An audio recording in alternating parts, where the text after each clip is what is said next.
They thought they were selling me to a monster, but they never imagined they were delivering me to the only man who would ever teach me what dignity truly felt like. The cathedral stood beneath a pale autumn sky, its ancient stone glowing softly as guests filled every polished wooden pew, dressed in designer suits and elegant gowns that whispered of old money and unquestioned power. Every pair of eyes rested on the woman standing at the front in an ivory wedding dress that had been tailored so perfectly it seemed to belong to another life, another woman, another future. Charlotte Hayes kept her hands folded tightly around a bouquet of white roses, refusing to let anyone notice the faint tremble in her fingers. 3 months earlier, those same hands had scrubbed floors until midnight inside the house that had once belonged to her late father. Now they wore a diamond wedding ring that seemed almost unreal beneath the warm afternoon light filtering through stained glass windows. A sudden commotion rippled through the crowd. Near the entrance, a woman pushed past 2 security guards before stopping several feet away, her expensive coat hanging unevenly from shaking shoulders. Victoria Hayes, Charlotte's stepmother, no longer carried herself with the confidence of someone who believed the world owed her everything. Her carefully styled hair had come loose, mascara blurred beneath frightened eyes that darted toward the tall man standing beside Charlotte. Damien Moretti did not raise his voice. He did not step forward. He simply watched in complete silence, his tailored black suit perfectly pressed, his posture calm, his expression unreadable. The silence surrounding him felt heavier than any shouted command ever could. Everyone in the room seemed to instinctively lower their voices, as though even the air respected his presence. Victoria's lips quivered before she finally spoke. "Charlotte, please, we were desperate. We never meant for any of this to happen." The words echoed through the cathedral, but Charlotte did not answer. She simply looked at the woman who had once locked away her inheritance, who had convinced everyone that kindness was weakness and obedience was the only path to survival. There had been a time when Charlotte would have rushed forward searching for approval that would never come. That woman no longer existed. Damien slowly reached for Charlotte's hand, not to pull her away, not to shield her from the moment, but simply to remind her that she no longer stood alone. His grip was steady, respectful, offering support without demanding anything in return. Charlotte drew a quiet breath before meeting her stepmother's gaze with a calmness that surprised even herself. There was no anger in her eyes anymore, no desperation, no need for revenge, only peace earned through unimaginable change. Around them, whispers swept across the cathedral. Some guests recognized Victoria as the woman who had once claimed Charlotte was worthless. Others knew Damien Moretti only through rumors that painted him as the most feared man in the city. Yet standing there together, neither rumor seemed capable of explaining what everyone was witnessing. One woman had lost everything because she measured people by what they could give her. The other had gained everything because someone had finally seen her value before she could see it herself. Charlotte glanced toward Damien for the briefest moment, and he answered with the smallest nod. It was all the encouragement she needed. Then she turned back toward the woman who had sold her future without a second thought, and as the church bells rang across the city, the memories she had spent months trying to bury came rushing back with startling clarity. 3 months earlier, on a cold November evening, a black luxury sedan stopped in front of the only home Charlotte had ever known, and everything she believed about monsters was about to change. The black luxury sedan waited outside the Hayes residence with its engine running so quietly that it almost disappeared beneath the steady rhythm of cold November rain. Charlotte stood behind the living room curtains, unable to pull her eyes away from the unfamiliar car parked beside the cracked driveway where her father had once taught her how to ride a bicycle. Everything around the house carried memories that no longer seemed to belong to her. The porch light flickered exactly as it always had. The old maple tree still leaned slightly toward the street, and the brass wind chime her father had bought during a family trip still swayed gently beneath the roof. Yet inside those walls, nothing felt like home anymore. Ever since her father passed away 3 years earlier, every room had slowly transformed into a place where she existed only to serve. Victoria Hayes had taken complete control of the estate within months, convincing relatives that Charlotte was too emotional to manage the family finances while quietly selling valuables that had belonged to her father. Her stepbrother, Ethan, treated every meal as another opportunity to remind her that she should be grateful for having a roof over her head. Her stepsister, Brooke, delighted in borrowing Charlotte's belongings only to return them damaged or never return them at all. Every morning began before sunrise with cleaning, cooking, grocery shopping, and endless errands that somehow were never enough. Charlotte rarely complained because she still believed that patience could soften hardened hearts. That belief had survived longer than almost anything else. Victoria entered the room carrying a folder filled with papers and smiled with an unusual warmth that immediately unsettled Charlotte. It was the kind of smile reserved for strangers and business partners, never for family. "You should change into something nicer," Victoria said calmly. "You are meeting someone important tonight." Charlotte looked up in confusion. "Meeting who?" Victoria ignored the question and placed the folder on the dining table. Ethan laughed quietly as he scrolled through his phone while Brooke admired her own reflection in the hallway mirror. Neither of them seemed surprised by the expensive car waiting outside. Charlotte slowly realized everyone else already knew what was happening except her. "There is a debt," Victoria finally admitted. "A very serious one. I made a difficult decision for this family." Charlotte felt the room grow strangely quiet. "What does that have to do with me?"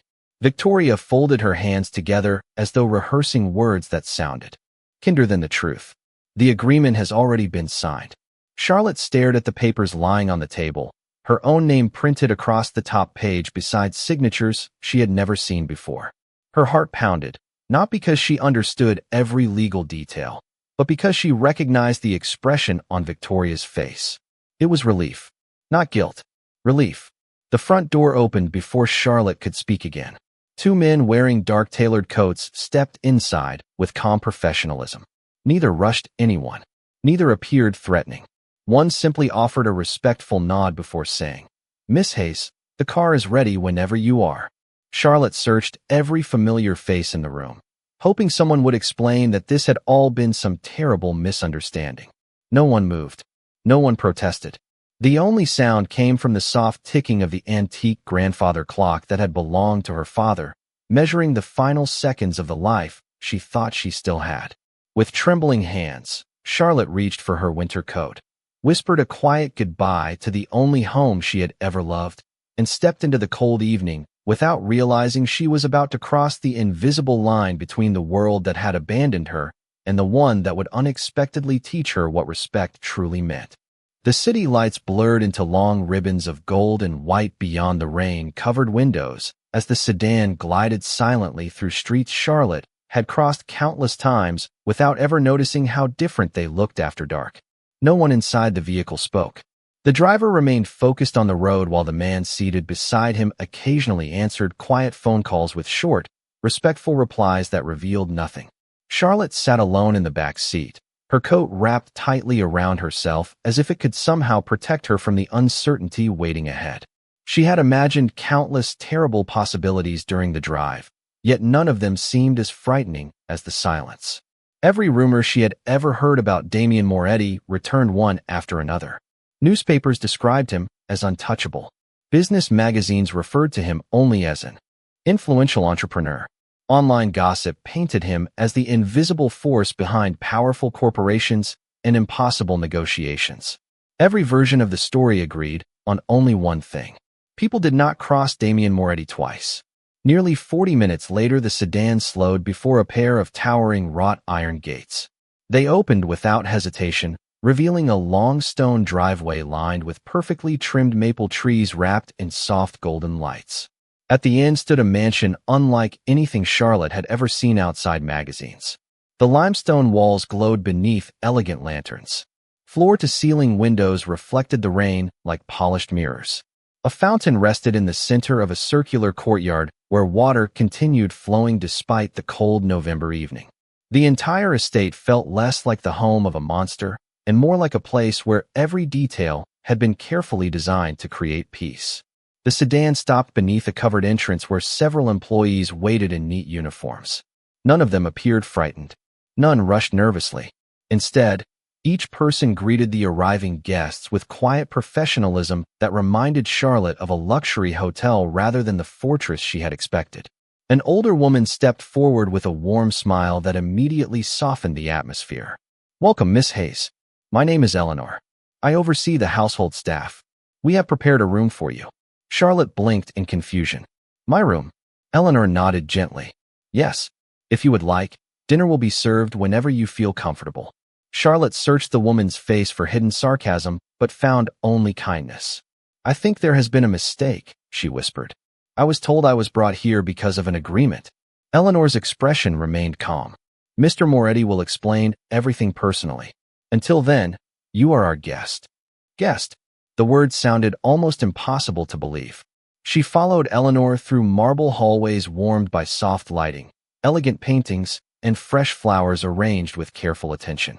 Employees greeted one another politely as they passed. A young groundskeeper held open a door for an elderly housekeeper, carrying folded linens. A chef thanked a kitchen assistant for preparing fresh bread. Every small interaction quietly challenged the frightening stories Charlotte had carried with her all evening. When Eleanor opened the bedroom door, Charlotte stopped in disbelief. The room overlooked a peaceful lake framed by tall oak trees whose remaining autumn leaves shimmered beneath garden lights. A fireplace crackled gently beside a bookshelf already filled with classic American novels. Fresh clothes in her size rested neatly on the bed beside handwritten stationery that simply read, "Welcome, Miss Hayes. Please make yourself comfortable." Charlotte slowly placed her small travel bag beside the bed and looked around the beautiful room with growing uncertainty. If this place truly belonged to the man everyone feared, then perhaps the greatest mystery was not why she had been brought here at all, but why nothing she had seen matched the monster she had spent the entire journey preparing to meet. Charlotte barely slept that night. Every unfamiliar sound beyond her bedroom door reminded her that she was living beneath the roof of a man whose name carried more rumors than facts. Long after the fireplace had faded into glowing embers, she remained awake, staring at the ceiling and wondering what price she would eventually be asked to pay. By morning, pale sunlight spilled across the lake outside her window, turning the calm water into liquid gold. The peaceful view felt strangely unreal, as though someone had carefully painted it to comfort frightened guests. A gentle knock interrupted her thoughts. Eleanor entered carrying a breakfast tray filled with fresh fruit, warm biscuits, scrambled eggs, and coffee whose rich aroma filled the room. "Mr. Moretti would like to meet you after breakfast," she said with her usual calm smile. Charlotte's heartbeat immediately quickened. The moment she had feared since leaving her childhood home had finally arrived. Nearly an hour later, Eleanor guided her through another series of elegant hallways before stopping outside a pair of tall walnut doors. "He is inside," she said softly before stepping away. Charlotte drew a slow breath and quietly entered. The study was breathtaking. Floor-to-ceiling bookshelves lined the walls, filled with history, literature, business, and art. Morning light poured through enormous windows overlooking the gardens, while the scent of polished wood and fresh coffee lingered comfortably in the air. Behind a large mahogany desk stood Damien Moretti. He was taller than Charlotte had imagined, dressed in a charcoal suit with a crisp white shirt, his dark hair neatly styled, his posture confident without appearing theatrical. His expression remained composed as he looked up from the documents in front of him. For several seconds, neither of them spoke. Charlotte found herself surprised that the silence felt thoughtful instead of threatening. "Miss Hayes," he finally said, his voice deep and steady. "Thank you for coming." His tone contained neither coldness nor forced warmth. It simply sounded respectful. Charlotte lowered her eyes for a moment before quietly asking the question that had followed her since leaving home. "Why am I here?" Damien slowly walked around the desk but stopped several feet away, carefully respecting her personal space. "Because your stepmother believed she could settle a financial obligation by making decisions about another human being." Charlotte struggled to understand. "Did she sell me to you?" Damien's jaw tightened almost imperceptibly before he answered. "She attempted to." Charlotte looked up in confusion. "Attempted?" "I rejected those terms immediately." The room became perfectly still. Charlotte searched his face, wondering whether she had misunderstood. Damien continued calmly. "No person can be bought. Not in my home. Not by anyone." Those words struck Charlotte harder than anything she had expected to hear. For years she had been treated as though her opinions carried no value. Her future belonged to someone else, and her worth depended entirely on what she could provide. Yet the man she had feared most was the first person to reject that idea without hesitation. Damien reached toward the desk and picked up a slim folder before placing it gently on the table between them. Inside are copies of every document your stepmother signed. They have no legal authority over you. They never did. Charlotte stared at the folder but could not bring herself to touch it. Then, why did your people bring me here? Damien answered without hesitation. Because leaving you in that house after what they attempted would have placed you in an unacceptable situation. Until you decide where you wish to go, you will remain here as my guest. If you choose to leave tomorrow, transportation will be arranged. If you choose to stay longer while rebuilding your life, every resource you need will be available. Charlotte felt tears gathering despite every effort to remain composed. No one had asked what she wanted in years. Damien noticed but pretended not to, offering her the dignity of privacy instead of sympathy. There is only one rule in this house, he said quietly. Everyone who walks through those doors deserves respect. That includes you. Charlotte looked into his calm blue eyes, and for the first time since her father passed away, she realized that the man the world feared most had just given her something no one else had offered in years. A choice. The days that followed settled into a quiet rhythm that Charlotte could not quite understand. Every morning the curtains opened to the same peaceful view of the lake. Every meal arrived exactly when promised, and every member of the household greeted her with the same sincere respect that still felt unfamiliar. No one ordered her to scrub floors. No one criticized the way she folded laundry or questioned whether she deserved to sit at the dining table. At first she remained convinced it was temporary, that eventually someone would reveal the hidden cost of such kindness. Instead, each passing day only deepened the mystery surrounding Damien Moretti. She rarely saw him before breakfast because he left early for meetings across the city, yet every employee spoke of him with quiet admiration rather than fear. One afternoon, Charlotte wandered into the mansion library where sunlight poured across polished oak shelves filled with hundreds of carefully arranged books.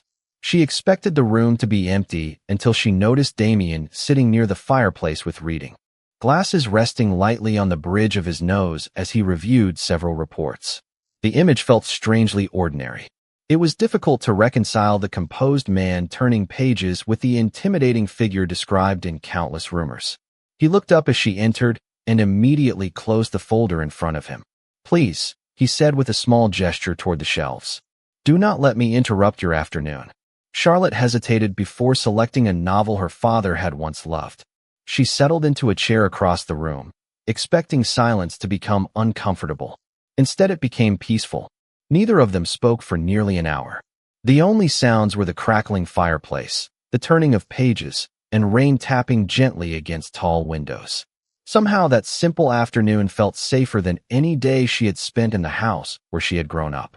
Later that week, Eleanor invited Charlotte to join several household employees delivering donations to a neighborhood community center supported by the Moretti Foundation. Charlotte quietly helped organize boxes filled with winter coats, canned food, school supplies, and children's books. Parents thanked the volunteers with grateful smiles while children raced across the gymnasium laughing without a care in the world. Charlotte watched from a distance as Damien arrived without any announcement. He wore a simple navy overcoat instead of an expensive suit and spent the next hour greeting families by name, kneeling to speak with children at eye level, and listening patiently to an elderly veteran who proudly shared stories from decades earlier. There were no photographers, no reporters, no speeches. When one little boy nervously handed Damien a crayon drawing of the community garden, Damien accepted it with genuine appreciation before asking where the child wanted it displayed. In your office, the boy answered shyly. Damien smiled. Then my office just became much more colorful. Charlotte felt something shift quietly inside her. Every story she had believed painted him as someone who ruled through intimidation alone. Yet the man standing before her seemed to understand that real strength required patience, consistency, and respect. During the drive back to the estate, she found herself watching the passing streets without the heavy knot of fear that had accompanied her arrival. Damien noticed her thoughtful silence, but did not interrupt it. As the mansion appeared beyond the maple trees once again, Charlotte realized she could no longer remember the last time she had felt anxious simply because someone walked into the room. The walls she had built after years of disappointment were beginning to crack in ways she had never expected, and for the first time since losing her father, hope no longer felt like something dangerous to believe in.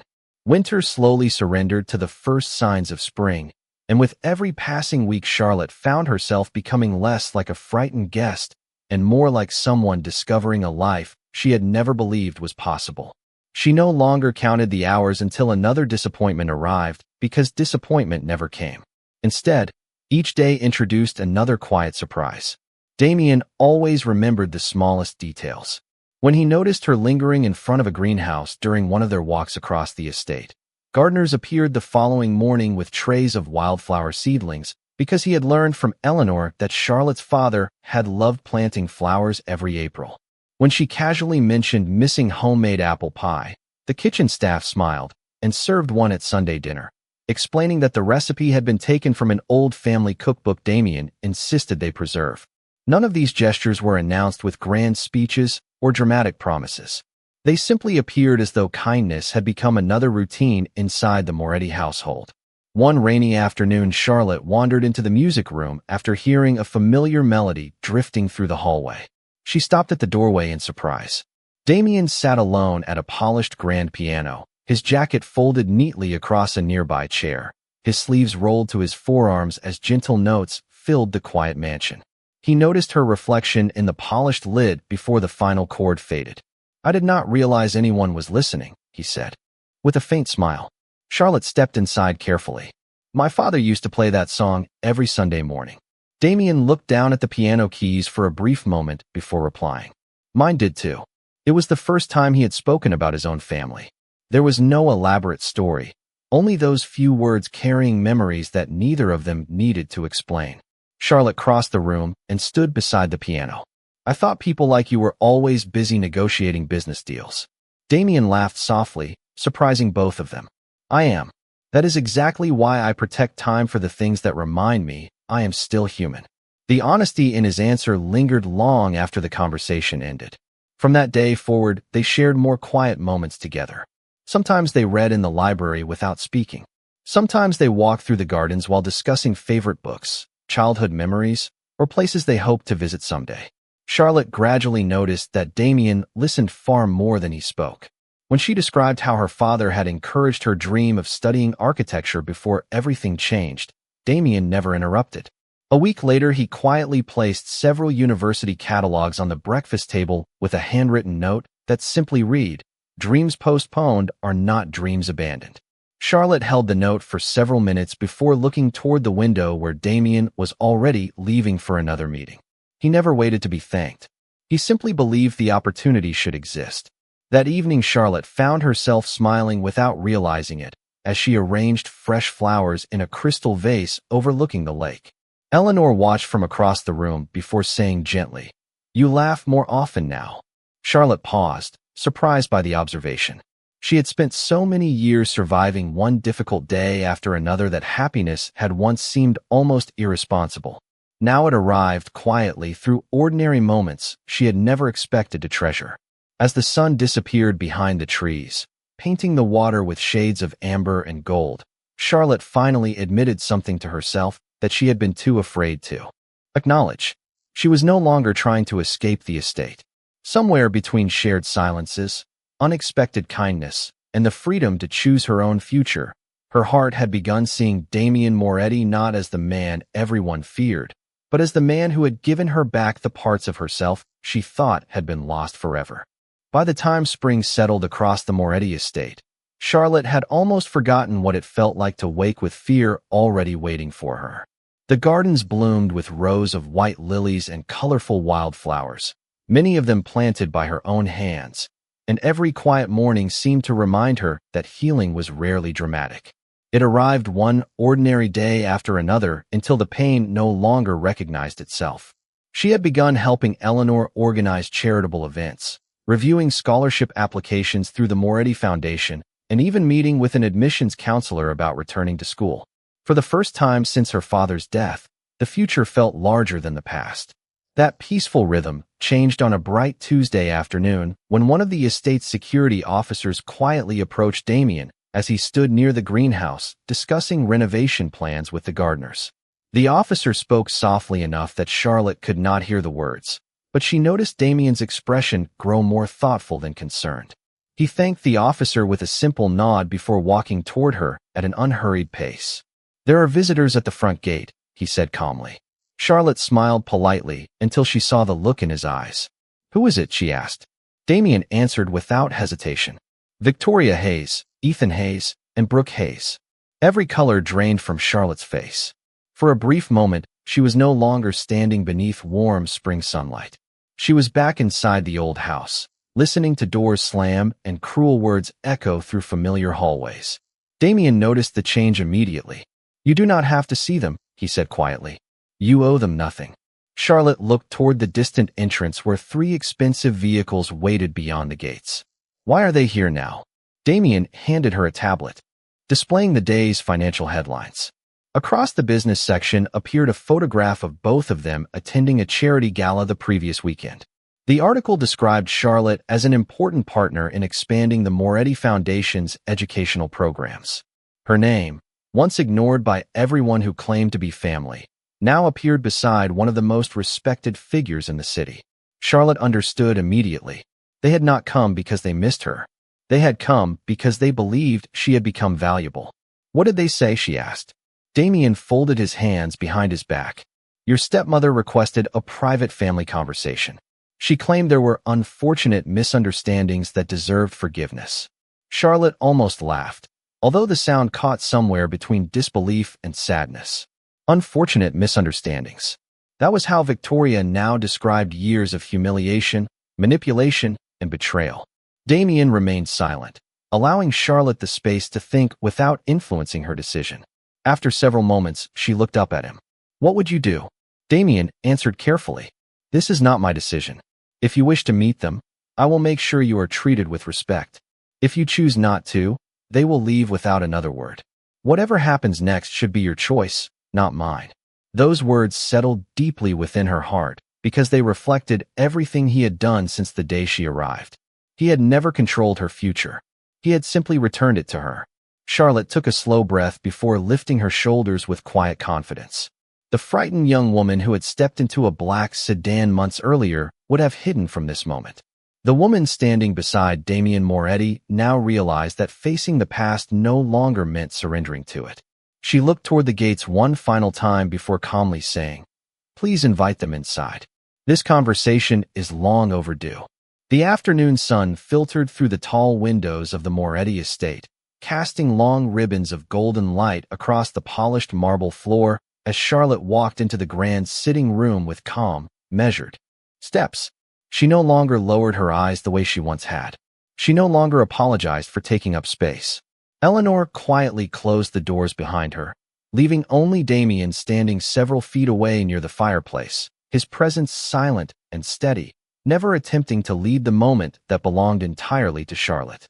Victoria Hayes rose from the sofa almost immediately, forcing tears into eyes that had once looked at Charlotte with nothing but impatience. Ethan adjusted his expensive watch while Brooke offered an awkward smile that disappeared the moment Charlotte did not return it. For several seconds no one spoke. The silence stretched through the elegant room until Victoria finally clasped her hands together.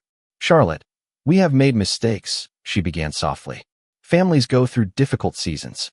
Surely we can put the past behind us." Charlotte studied the woman before her with remarkable calm. She searched for the guilt she had spent years hoping to see, but found only calculation carefully disguised as regret. "Is that why you came?" she asked quietly. "To tell me families have difficult seasons?" Victoria hesitated before stepping closer. "We were under tremendous financial pressure. You have to understand how desperate everything became after your father passed away." Charlotte nodded once, not because she agreed, but because she finally understood something much more important. "I do understand," she answered. "I understand that every difficult decision somehow required me to sacrifice something while everyone else kept what mattered to them." Brooke quickly interrupted with a nervous laugh. "Charlotte, that is not fair. We were all struggling." Charlotte turned toward her stepsister with surprising gentleness. "Were you cleaning the house before sunrise every morning? Were you told your dreams no longer mattered? Were you asked whether you wanted the life chosen for you?" Brooke lowered her eyes without answering. Ethan finally leaned forward. Look, none of us can change the past. We came here because we want to move forward together. Charlotte looked directly at him. Together, she repeated softly. The day I left our home, not one of you asked if I was afraid. Not one of you wondered whether I would ever come back. Another heavy silence settled across the room. Outside, birds drifted across the gardens while a gentle breeze carried the scent of blooming flowers through the open terrace doors.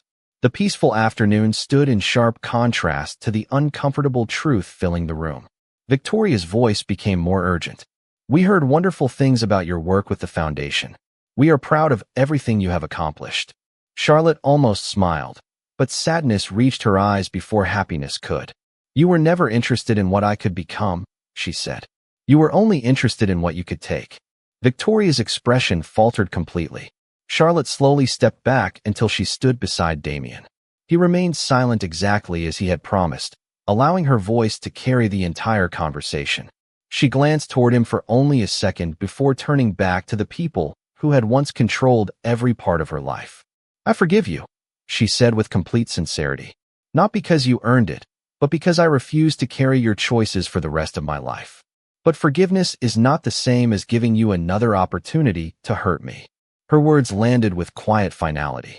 Damien finally spoke, his calm voice filling the room without the slightest hint of anger. Miss Hayes has made her decision. I expect everyone present to respect it. No threats followed. None were necessary. Victoria slowly lowered her head, realizing that the young woman she had once dismissed as powerless now possessed something far greater than wealth or influence. She possessed confidence that no one could take away again. As the three visitors quietly walked toward the front doors, Charlotte watched them leave without bitterness, because for the first time in many years, closing that chapter no longer felt like losing a family. It felt like finally finding herself. 3 months later, the cathedral stood exactly as it had on that unforgettable afternoon, yet everything inside Charlotte had changed. The wedding ceremony continued beneath soaring stained glass windows as soft music echoed through the historic building. But the greatest transformation had nothing to do with elegant flowers or polished marble floors. It lived in the quiet confidence of a young woman who no longer questioned whether she deserved to be loved. When the ceremony ended and the guests stepped into the warm summer sunlight, applause filled the courtyard while laughter replaced the silence that had once surrounded Charlotte's life. Reporters remained outside the gates by Damien's request because he wanted the day to belong to family, friends, and the people who had stood beside them through every unexpected turn. Later that evening, the reception moved to the lakeside gardens of the Moretti estate, where thousands of white lights reflected across the water like stars resting on the surface. Eleanor smiled proudly as she watched Charlotte greet every employee by name, thanking each person who had helped transform a frightening beginning into a place that truly felt like home. No one called her a guest anymore. She belonged there because she had chosen that life freely. A few weeks later, Charlotte officially enrolled in the architecture program she had abandoned years earlier. Damien insisted that her education never compete with her happiness, reminding her that success meant very little if it required sacrificing the person she wanted to become. Some mornings she attended classes, while afternoons were often spent helping expand the Moretti Foundation, creating scholarships for young people who had once believed their circumstances defined their future. Whenever students asked why the program existed, Charlotte simply smiled and answered that everyone deserved at least one person who believed in them before they believed in themselves. Her words quietly spread through the organization, becoming a guiding principle for every new project they launched together. Life remained busy, yet the small moments became the ones Charlotte treasured most. Reading beside Damien in the library while rain tapped gently against the windows. Walking through gardens filled with flowers they had planted together. Sharing homemade apple pie on Sunday evenings while Eleanor insisted on sending everyone home with leftovers. Ordinary moments had become extraordinary simply because they were built on trust instead of fear. One quiet evening, Charlotte stood on the same terrace overlooking the lake where she had once wondered whether she would ever feel safe again. Damien joined her carrying 2 cups of coffee before handing one to her without a word. They watched the sunset paint the sky with shades of gold, amber, and soft lavender until Charlotte finally spoke. Do you ever think about the night your car stopped in front of my old house? Damien smiled gently. Sometimes. Charlotte looked across the peaceful water before answering with complete honesty. For a long time I believed that was the worst day of my life. She paused as the evening breeze carried the scent of blooming roses through the gardens. Now I understand it was the day my life finally began. Damien reached for her hand exactly as he had done inside the cathedral. Never to lead her, never to possess her, but simply to remind her that she would never have to walk alone again. Charlotte smiled as she looked toward the home filled with warmth, respect, and quiet laughter. The people who had once measured her worth by what they could gain had disappeared into the past, while the man the world feared had become the safest place her heart had ever known. And on that peaceful evening, beneath a sky filled with fading sunlight, the world quietly remembered that real strength is never proven by power alone. It is revealed by the way we protect the dignity of another human being when they have forgotten their own.